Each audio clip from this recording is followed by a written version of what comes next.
Of course, coming to you live from Auckland Park in Johannesburg. As you see there, a beautiful day up here in the Highveld.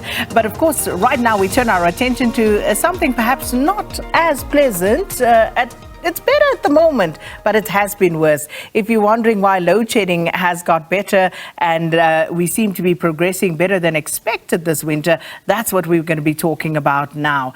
So you may have heard previously some of the predictions for what would happen this winter, and Eskom seems to have bucked that particular trend. We've been warned that load shedding would be far worse during the colder months of the year. However, June has been surprisingly mild as far as load shedding is concerned, and we are now joined via Zoom, I should say, by Mr. Bheki Nxumalo, who is, of course, Eskom's Group Executive for Generation, to talk to us about what has changed. Mr. Nxumalo, thanks so much. Welcome to Morning Live. Good morning, and thanks for having me this morning.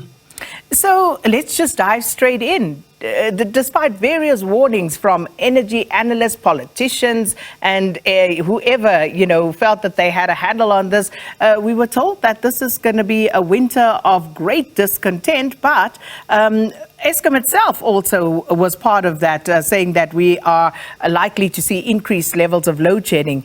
And now the opposite seems to have happened. So what's changed? No, thank you very much. I think, first of all, let me greet all your viewers and of the Morning Live show, and thank you for giving us, me and myself, the opportunity to represent the Eskom team. I must say, we agree the winter is still not behind us. We did indicate it's going to be the very tough winter, and maybe just before I go also to say what has changed, it's also suffice for me as the head of Generation to once again apologize to the country for this current load shedding.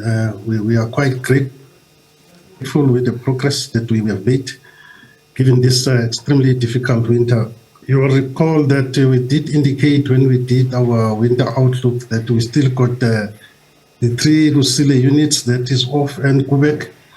So which means then we are going through this winter without the 3,000 megawatt from those power stations. But I must indicate and extend my gratitude to the team of generations across the country for really hitting the call for us to say, let's do what we need to do to minimize the impact of this load shedding. And I always knew that it will take mostly the Eskom team to turn this around. And I must also thank the South Africans for the support that they've given us to reduce the demand, the government, the board, and also my fellow colleagues in Exco. I think the support we are getting is tremendous from across the organizations. We're really working together. We've managed to claw back so that we can give the country the much needed reprieve during this, especially, during the business hours. We're still not happy that we are still having some load shedding in the evenings from the 4 o'clock in the afternoon. But we believe that it's much better than what we also thought it would be and what was predicted. And the team is really hard at work to try and turn the situation around. So, Mr. Nxumalo, you say that demand has decreased, but what have you done differently as Eskom? For example, we look at planned maintenance, which we've been told has been one of the key issues when it comes to load shedding. Have you actually stopped or decreased planned maintenance at this point? What have you done differently? Yeah, not at all. I think if you recall, when we also shared the winter outlook, we did say that the winter outlook for maintenance as a normal phenomena, in winter months, normally the maintenance is down. We are planning around just below 3,000. As we speak today, we are sitting at about 4,500.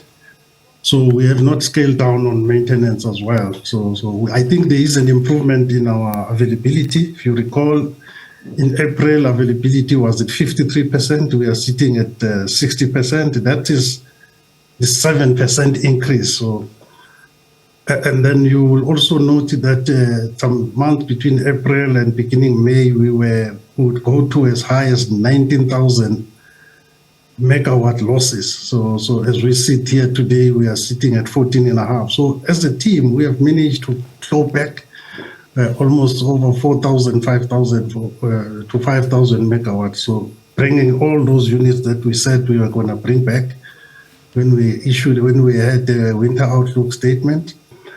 And then also the one thing that I want to mention, that it's really from the Eskom teams across the power stations, was the belief of the team was extremely low. And one of the things they've told me as I was visiting the stations when I took over, they said to me, please, one thing that you can do for us so that we also do our best, you need to stop this thing of you as our leaders treating us as if we are all thieves within Eskom.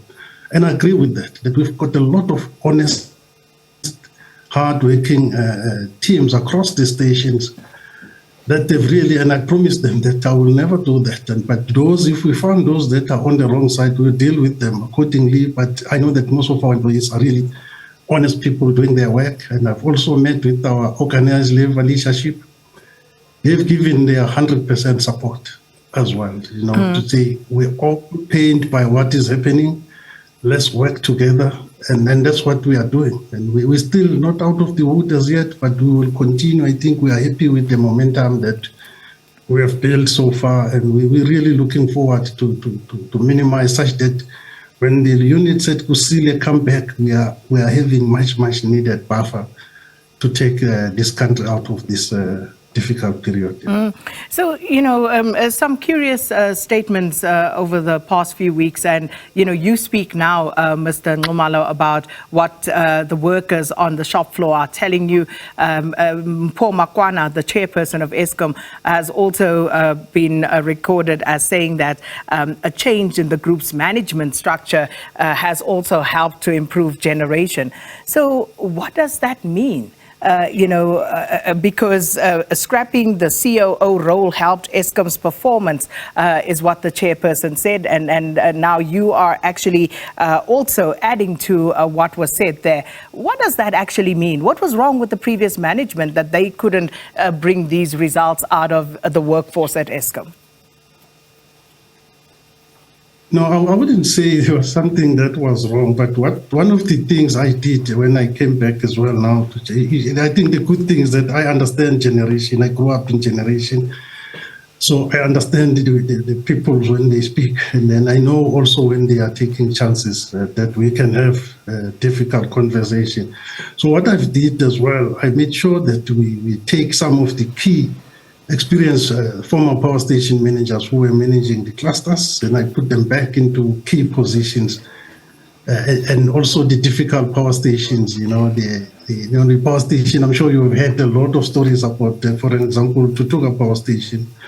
So one of the senior executives within Generation that I put there now is Mr. Moyo, and I must say, although they are not back with all their units, but those that are running, it's amazing. For the first time that they were sharing me with the result of this month that they are exceeding all the targets that was given to them to assist generation, and that's what is starting to build the belief even within our Tutuga team that they can do this, and that's what I said to them, that we will give you all the support.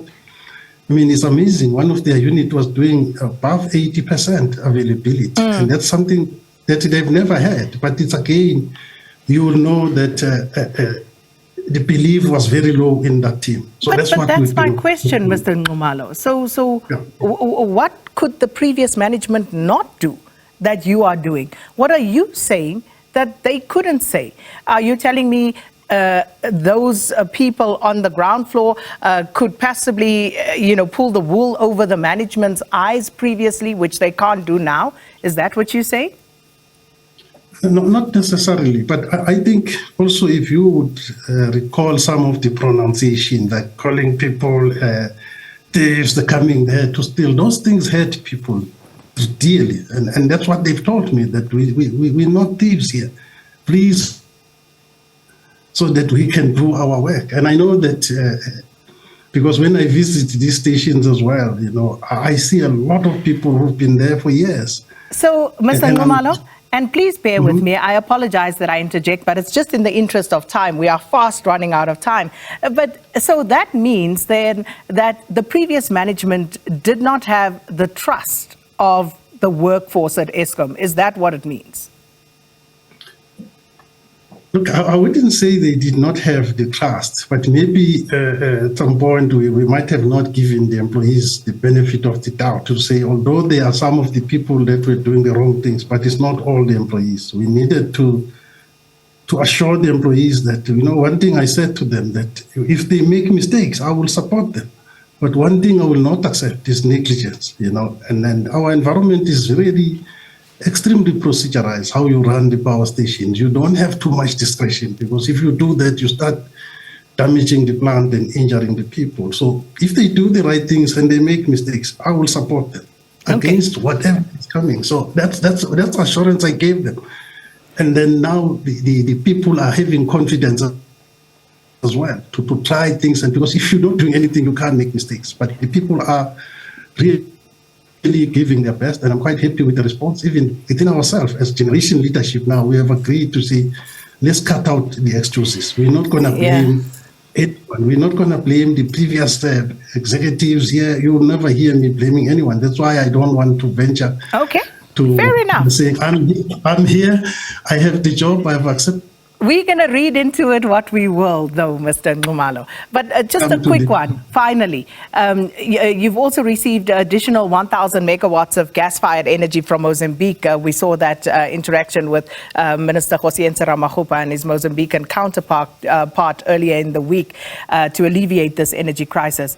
But how much is that going to cost? Do you know? At this point, because that one has not been finalized, so I wouldn't want to venture into it, because I really I don't have the cost. What is it going to be like? And you don't even have an idea, Mr. Nxumalo? You guys didn't even discuss, you know, estimates of how much this is going to cost. No. I am aware. I'm aware, but I'm saying I don't think it's a right time now for me to pronounce on those issues, because remember, we also got the gas stations that within Eskom that, so I'm quite aware of the prices. To be fair, we'll wait. But I think we need to bring you back, because I also want to know, why has it taken so long to tap into these alternatives that now suddenly seem to be available? But we do appreciate the conversation, and let's have an ongoing conversation.